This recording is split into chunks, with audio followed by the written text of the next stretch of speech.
আমসত্ত্বটা আমি একদিন রোদে দেওয়ার পরে নিয়ে চলে এসেছি ছাদ থেকে। এবার কেটে দেখাচ্ছি কেমন সুন্দর হয়েছে।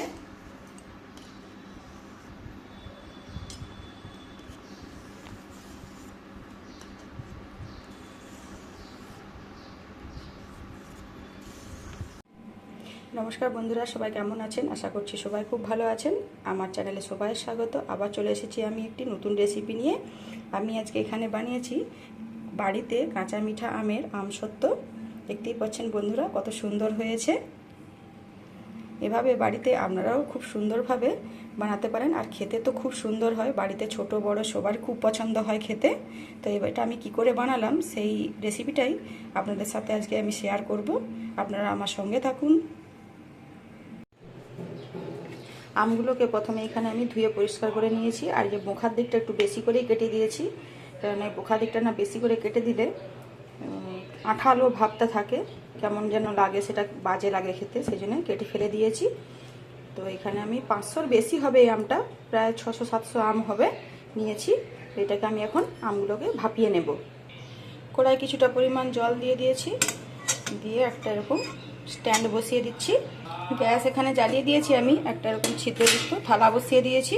দিয়ে সমস্ত আমগুলো একটা একটা করে এর মধ্যে আমি দিয়ে দিচ্ছি। দিয়ে এটাকে আমি 5-7 মিনিট ধরে ভালো করে ফুটিয়ে নেব।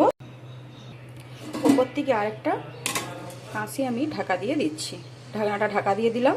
এবার এটা ফুটতে থাকুক। এটা 5-7 মিনিট লাগবে সেদ্ধ হতে আমটা। 5-7 মিনিট পরে ফিরে আসছি। 5-7 মিনিট পরে একটা চামচ দিয়ে চেক করে দেখো তপ্তপ করছে একদম, মানে সেদ্ধ হয়ে গেছে। তো এটাকে আমি এখন একটা নাবিয়ে নেব। এগুলোকে সব নাবিয়ে ঠান্ডা করে নেব। এখন তো গরম আছে, হাত দিয়ে যাবে না, তো নামিয়ে ঠান্ডা করে নেব। তো সব আমগুলোকে আমি নামিয়ে নিয়ে চলে এসেছি। এখন পাখার হাওয়ায় 5 মিনিট ঠান্ডা করে নেব। আমগুলো এখন ঠান্ডা হয়ে গেছে। হাতে করে আমি দেখি চোপাগুলোকে এভাবে করে ছাড়িয়ে নিচ্ছি। এখনো হালকা হালকা গরম আছে।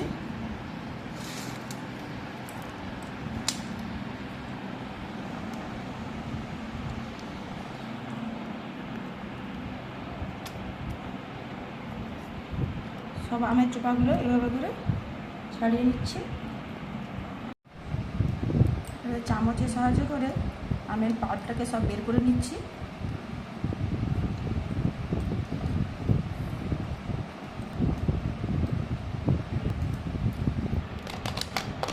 এইভাবে করে সমস্ত আমটাকে আমি একদম ছেঁকে নিচ্ছি, যাতে একটু রোয়া না এর মধ্যে রয়ে যায়।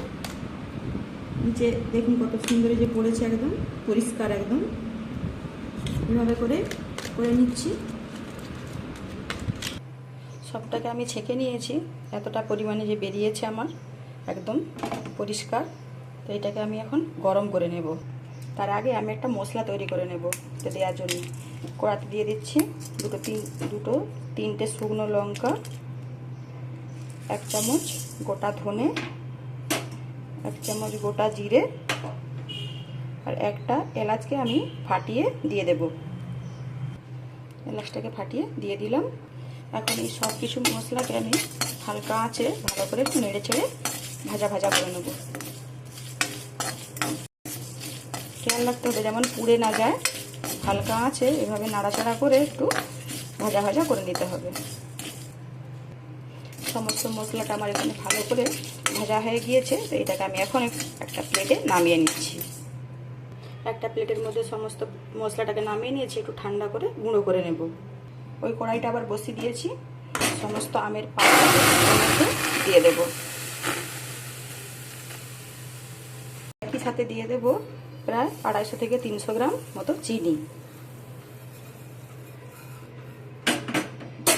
দিয়ে সব কিছু একসাথে ভালো করে মিক্স করে নেব। এখন গ্যাসটা আমি জ্বালিয়ে দিয়েছি।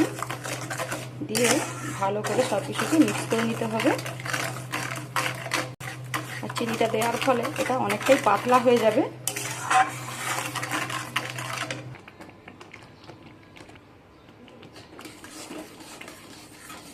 দূর থেকে এই কাজটা করতে হবে, কেননা ছিটকে হাতে এসে পড়তে পারে।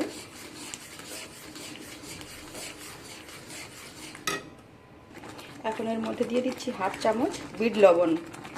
তো বিট লবণ দেওয়ার পরেও আবারও ভালো করে আমি সব কিছুকে মিক্স করে নাড়িয়ে নিচ্ছি। দেখছি আমার ছিটকে ছিটকে পড়ছে। এভাবে করে দুধ থেকে আপনারা এভাবে করে নাড়িয়ে দেবেন।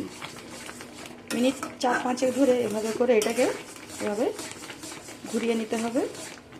তা থকথকে পজিশানে চলে আসে। একটু পাতলা আছে। যে গুঁড়ো মশলাটা তৈরি করে রেখেছিলাম সেই গুঁড়ো মশলাটাকে এই হামানদিস্তার মধ্যে সব নিয়ে নিচ্ছি। এই হামানদিস্তার মধ্যে আমি গুঁড়ো করে নেব। হামানদিস্তা করে কীভাবে আমি গুঁড়ো করে নিয়েছি, এভাবে করে গুঁড়ো করে নিয়েছি। এর থেকে হাফ চামচ নিয়ে নিলাম,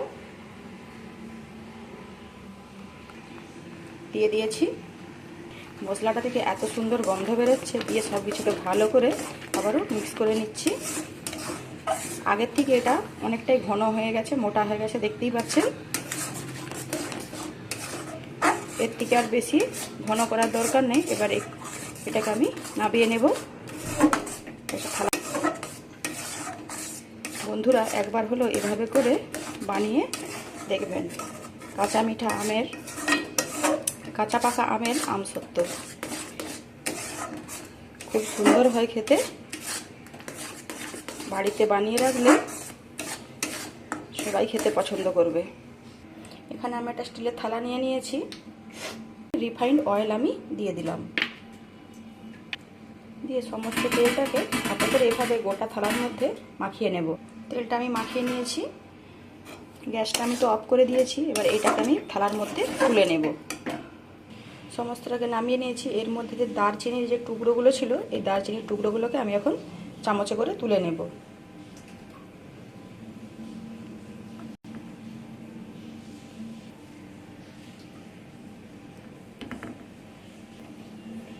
দিয়ে সমস্তটাকে থালার ভালো করে ছড়িয়ে দেব। খুন্তির সাহায্যে কি চামচের সাহায্যে আপনারা যেভাবে পারেন সেভাবে এভাবে করে ছড়িয়ে দিব গোটা থালার মধ্যে। সমস্তটাকে থালায় এভাবে করে ছড়িয়ে দিয়েছি। তো এটাকে আমি এখন রোদে দিয়ে দেবো, একদিন রোদে দিয়ে দেব।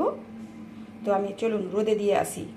এটাকে কিন্তু এভাবে করে আপনি যদি পাখার তলায় রেখে দেন তাতেও কিন্তু একদম জমে যাবে, কিন্তু রোদে দিলে কি হয় জিনিসটা আরও অনেক দিন বেশি রেখে আপনি খেতে পারবেন। সেই জন্যে রোদে দেওয়াটা খুব, যে কোনো জিনিস রোদে শুকনো হলে তার কিন্তু একটা আলাদাই জিনিস ভালো তৈরি হয় যাকে বলে, আর অনেক দিন থাকে জিনিসটা।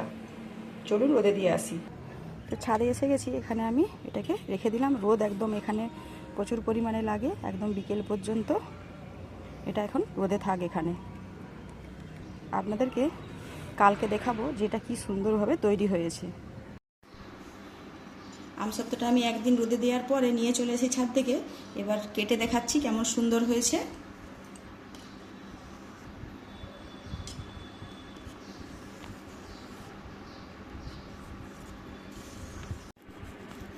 সবটাকে আমি ছুরি সাহায্য করে কেটে নিয়েছি। এই যে একটা একটা করে যে এরকমভাবে তুলে নিচ্ছি। তুলে অন্য একটা প্লেটের মধ্যে দিচ্ছি।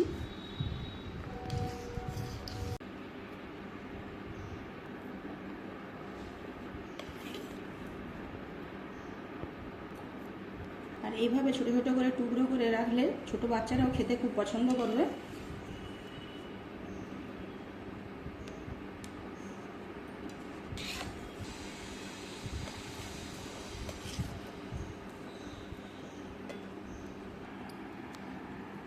কত সুন্দর দেখতে হয়েছেন দেখুন বন্ধুরা, একদম পাতলা পাতলা। আর এইভাবে খেতে খুব ভালো লাগে মশলা দিয়ে তৈরি করলে আমসত্ত্ব। তো আজকের আমার আমসত্ত্বের রেসিপি আপনাদের কেমন লাগলো অবশ্যই কমেন্ট করে জানাবেন। আর ভালো লাগলে লাইক করবেন, শেয়ার করবেন, কমেন্ট করে সাবস্ক্রাইব করে পাশে থাকবেন। সবাই ভালো থাকবেন, সবাই সুস্থ থাকবেন। আবারও আপনাদের সাথে দেখা হবে নতুন কোনো রেসিপি নিয়ে অন্য কোনো দিন।